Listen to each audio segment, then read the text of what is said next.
Welcome to On The Rise. We're doing a little showcase for our 8-week students where we have brought in DJ Total Recall, coming in to chat about experiences with our 8-week students. So, Dan, if you want to kick it off and tell us how you got into music and how you got started. Basically, I come from a rough background in Birmingham, and then I found my love for music. I got taken away from street life, so to speak.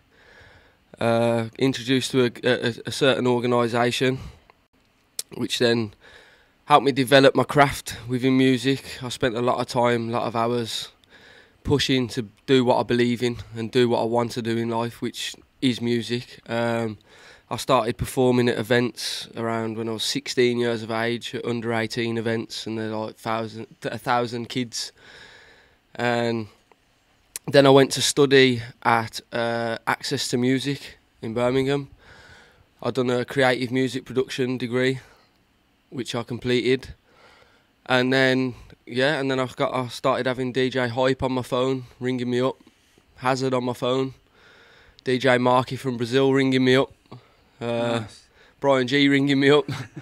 All wanting to sign my music. And then, the gigs started coming in. Right. So did you start producing music before you were doing the DJing? No, I was DJing at first, and then when I was about 16, I got my hands on a copy of Reason, and that was when it started. When I started feeling like, I want to make music. Yeah. I didn't have an idea what I was doing. Yeah. You know? Many don't when they start. yeah, I didn't have a clue, but I do now. Yeah. You know. Fair enough. So with the music, what would you say is like kind of the biggest passion for you, like making music or the DJing side? I'd say it is making the music and then testing it out in a club. Yeah. And watching how people react to it, or even still making the music and then standing back and watching, say, Hazard playing one of the tunes, and I'm standing there like, I made this in my house. do you know? Yeah, nice. All right. So with the DJing side of things, just want to go in a little bit more detail about how you started out. Like what kit did you start out on? Because we're a little bit techie and nerdy here, so we can talk about that side of things. So what did you start out playing with? My very first piece of kit was a set of Newmark belt drive decks. Wow. I must have snapped about 4 belts on them. And then my next piece of kit was the Newmark direct drives. Yeah. Yeah, and then that's when I got comfy. I started with vinyl. I'd still love to play vinyl nowadays, but being a producer and being sent so many tracks at £40 a dub plate, nah, it's a big cost. Yeah. So you have to move with the times. So with learning to DJ with vinyl, like how did you learn? Did someone teach you? Did you look online, or was it something you just kind of picked up naturally? Kind of self-taught, mate. I spent hours screaming at the decks. Why is it not working? Spent hours and weeks and months and years until it clicked. Yeah. And what was that moment? How did it feel like when it actually clicked and you got it? What was it that you'd actually kind of realised when you knew that it was all going to work now? When I had 2 tunes locked in the mix, fully locked in, and I was like, I can do this. I'm there. And what did you move on? So obviously, like, with vinyl, it's had a huge bit of a resurgence, although, not quite in the dance scene. With moving on to the next day, what was technically the next kind of platform that you were DJing with? I met a person called Majika, who MC Majika. Yeah. Who owns? I don't know him, but I know him very well from raving days. He was Cole Cox's MC years ago when I was still a child, when I was still in nappies. But I met him when I was about 16, 17. And then when I started to pick up my skills and stuff, he started putting me on in Arena 4, bottom of the lineup, and then that was my platform. He gave me a platform, and with being from Birmingham, he puts on the biggest parties in the city. Yeah. Raveology, the National Drum and Bass Awards, Flashback. Yeah. He used to do the MC Trigger birthday bashes, Bassman birthday. So I was performing at all these big events. Nice. In my own city. Yeah. As a young lad. Now, them sort of brands, they don't really take many people on. Yeah. So it kind of gave me a platform and started drawing hype around my name within my own city. And then I used that platform to go and produce music. Yeah. And then one day when I rang him up and I was like, gee, Hazard's playing my stuff, you know. It was like, right then, you're in room 2 now. Yeah, and then started pushing That's me your up the ranks. promotion. Yeah, started pushing me up the ranks. How important would you say, like in starting out as a DJ, was meeting people, networking, and getting to know people as well? Was it? Do you think it's all based on skill, or is there a balance there? Well, your skills can draw attention to you. Definitely, they can draw attention to you and make the right people look at you. But networking is definitely a key component of doing music. You have to, it's something I believe you have to do. You have to network, you have to meet people, you have to speak to people, go out to parties where you know you're not booked, and when you're first starting out, go out to all these parties, go up to people, give them CDs, mix CDs and whatever, and then hopefully they take you on board. Yeah. And what about the social media side of things? How have you kind of tackled that? I wasn't very social media for a long time. Like, I had all my friends nosing me like, get a Facebook, you've got to get a Facebook. And in the end, I got one, and now I'm only just getting used to it now. Yeah. Sometimes to this day, I still post things on my Facebook, and my agent rings me up like, take it down. Yeah, fair enough. Yeah. So I'm still learning with social media at the moment. All right, fair enough. All right. So, guys, do you have any questions? No. Go on. Yeah. Hold on, wait here. What type of genre are you producing at the moment? Drum and bass. Drum and bass. Drum and bass music, yeah. Oh, okay. And how long did it take you to get your hands on the production? Well, I used to go around my friend's house, an artist called Dialogue. When I was about 15, like I say, we got our hands on a copy of Reason 3, and we didn't have a clue what we was doing, and then we you know, you're just messing around and having a go and whatever. Yeah. And then I went to go and study music production. Okay. And then around end of 2011, and I'd say I started in 2005. So by end of 2011, I was having people like Hazard and Hype and all these big A-list artists, elite artists, ringing me up. Like I remember I had Hype ring me up the one day. Oh, is that Darren, bruv? This tune. Da-na-na-na-na. And I even said to DJ Hype, I was like, you are humming my track down the phone to me right now. Do you know how that feels to me? I'm surprised you got a word in edgeways with Hype. Good old Kevin.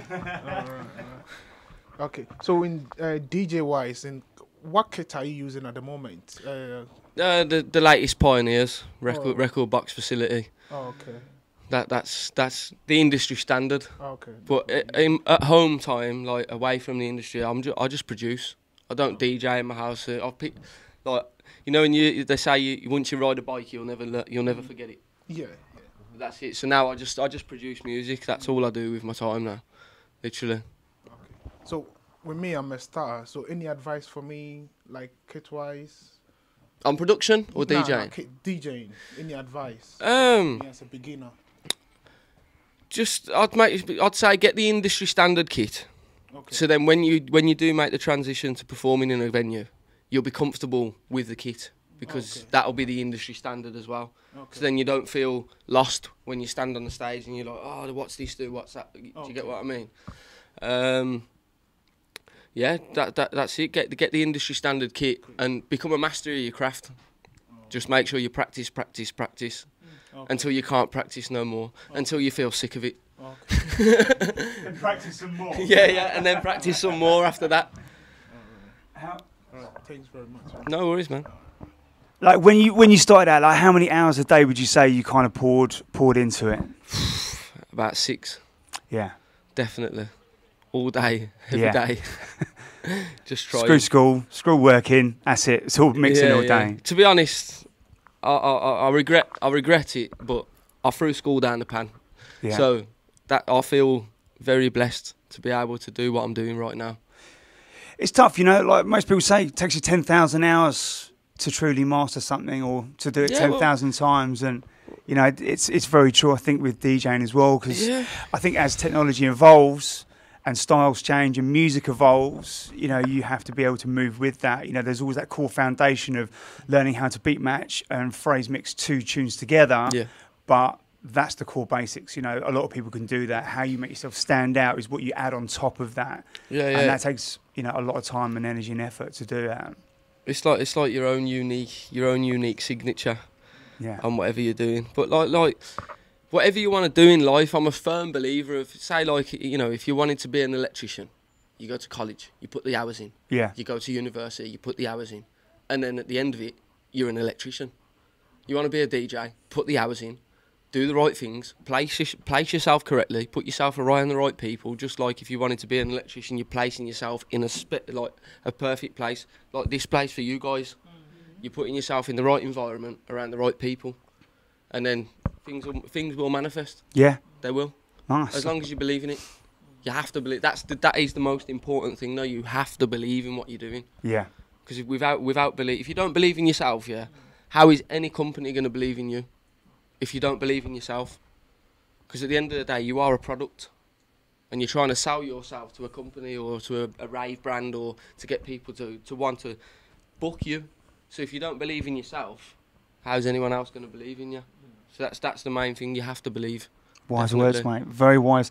What's been your proudest moment to date? Winning the Drum and Bass Award.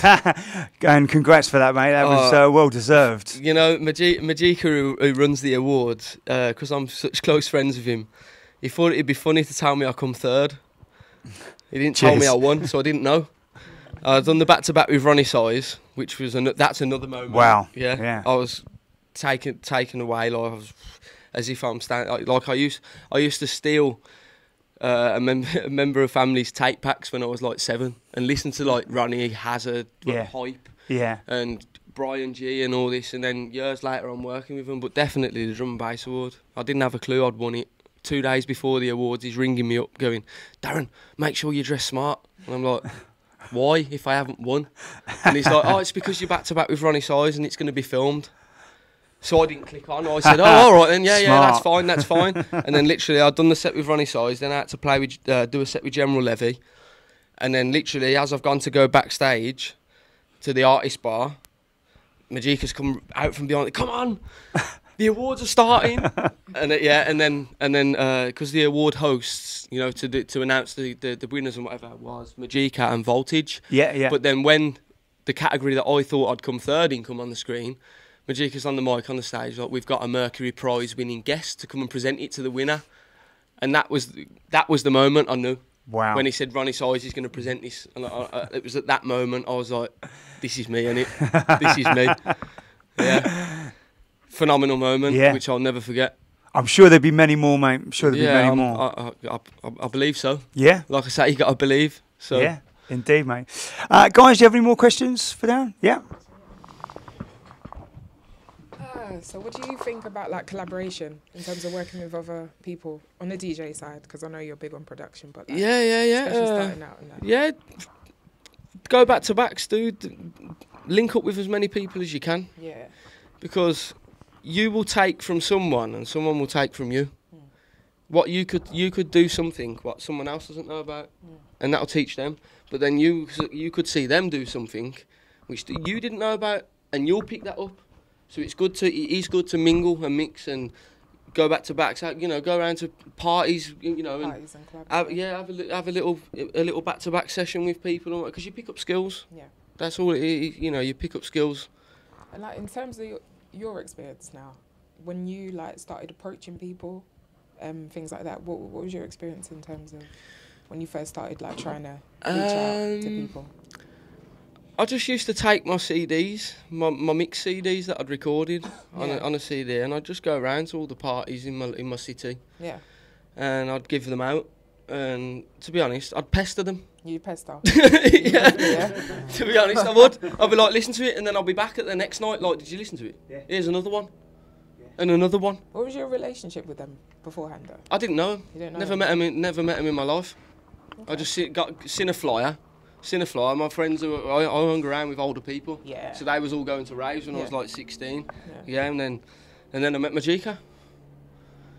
Perseverance, yeah. Yeah, that's it. Yeah. Alright, cool. Thank you. No worries.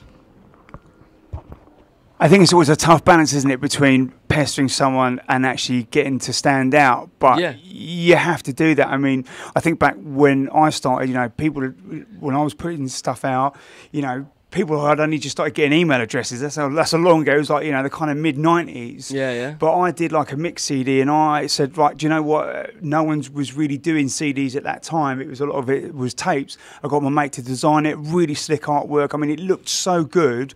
One of the shops I used to go down in a place called Carbon Records down in Kensington. And I went back there a year later, and they were selling it on the shelves. Like, it looked that good. And I remember like speaking to all these guys that I sent stuff to.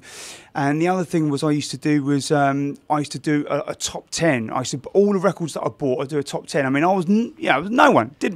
Who was I to do this top 10? But years later, you talk to these guys, and it was like, actually, do you know what? We always used to look forward to your email coming into the office to see if we made it into your top 10. I mean, it didn't go out anywhere, but it was just about doing something a little bit different and taking advantage of that at the time.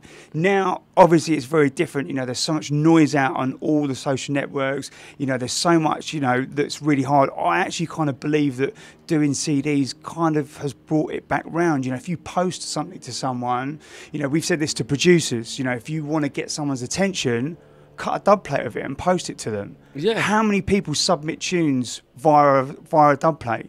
Everyone's, here's my SoundCloud, download it from WeTransfer. It's like, it's like, you're amongst a million other people doing the same thing. Yeah. You present that, find something sort of quirky, send them a box of chocolates and 12 dozen roses or something. But just something that's different, that's going to make you go... It's a physical copy at the end of the day. It's something that someone can pick up and look at and hold. Instead of, because I think... I come from the same thing, having to give a physical copy out. Yeah. Where I haven't experienced like sending off demos in emails and stuff like that. And to be honest, I think it would, even this day and age, go to the events in person and hand them a copy, because email links and drop, they get sent over, but who's to say they're looking at them? They're disposable. Yeah. They're disposable. Who's to say that they've even clicked on it?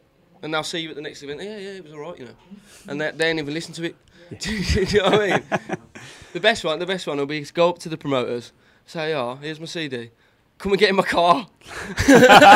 Well, do you know the funny thing is, I actually had that with Sean from Fabric, who used to run the Friday nights there for years. Yeah. I used to do the same thing, go up there, give him a new CD every time it was on there.